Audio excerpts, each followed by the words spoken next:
So Theresa May's government has announced plans to create a dedicated team to tackle the so-called fake news problem. The National Security Communications Unit, because of course if you want to get through a new policy, just say it's for national security, will focus its efforts on foreign states like Russia. The plan is to deal quickly with disinformation on social media in order to reclaim a fact-based public debate. Which is slightly ironic because Alex Aitken, the man who made that statement, is a government spin doctor. A Cabinet Office spokesperson told Sky News the government is committed to tackling false information.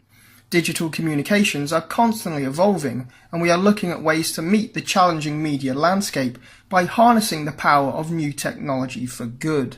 According to Gabriel Milland, former Deputy Director of the Government Communications Service, what the UK is basically doing here is catching up with several of our NATO allies which already have impressive war rooms that monitor incoming information operations aimed at destabilisation.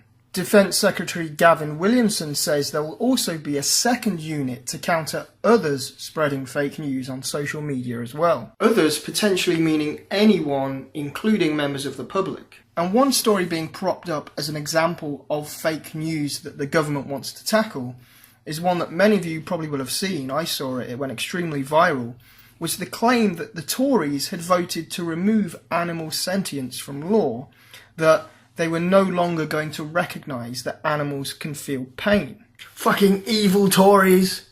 What the vote actually was to remove animal sentience from the EU withdrawal bill, because animals are already classed as sentient beings in UK law, essentially tidying things up as we adopt the bits from the EU we want to keep and don't already have in our own legislation.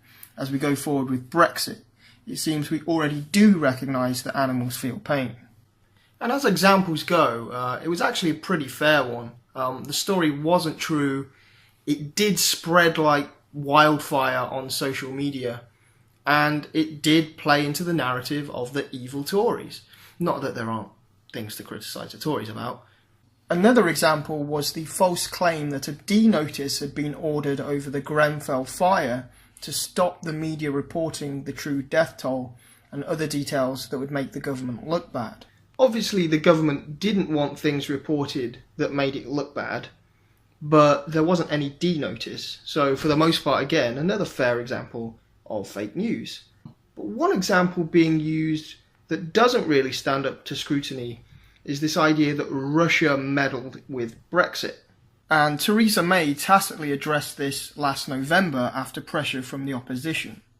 It is seeking to weaponise information, deploying its state-run media organisations to plant fake stories and photoshopped images in an attempt to sow discord in the West and undermine our institutions. So I have a very simple message for Russia. We know what you are doing, and you will not succeed. The UK Electoral Commission then badgered Facebook to see if there was any evidence for Russian meddling in Brexit. And there wasn't. Facebook concluded that accounts registered in Russia spent a total of 97 cents or 70p on ads that reached just 200 people in Britain. Oh yeah, making it rain for Brexit. This amount resulted in 3 advertisements, each of which were also targeted to US audiences and concerned immigration, not the EU referendum specifically. When Twitter was recently asked for evidence by a government select committee, Head of Public Policy Nick Pickle said that only 1% of the accounts in their dataset were registered in Russia, and that there isn't sufficiently strong evidence linking pro-Brexit accounts to Russia. He added, "Our findings echo those of the Oxford Internet Institute. In our investigations of Twitter conversations associated with highly automated accounts, we found little evidence of links to Russian sources." Damian Collins, head of the Select Committee, bizarrely said that this was them failing to give him straight answers. What's straighter than saying there's no truth to this?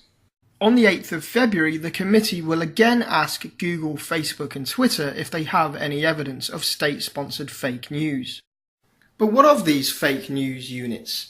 Is this just the next step in Theresa May's agenda of regulating and controlling the internet?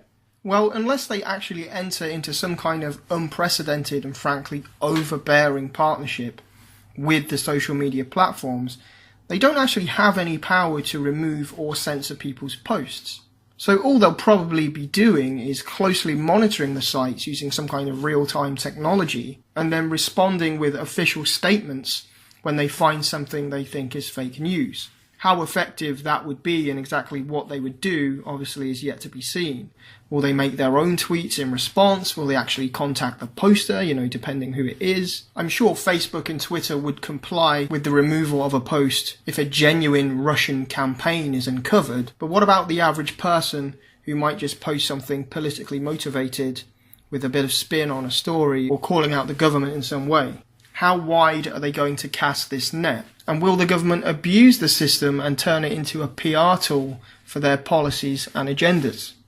Personally, I think if they did do that, it would backfire.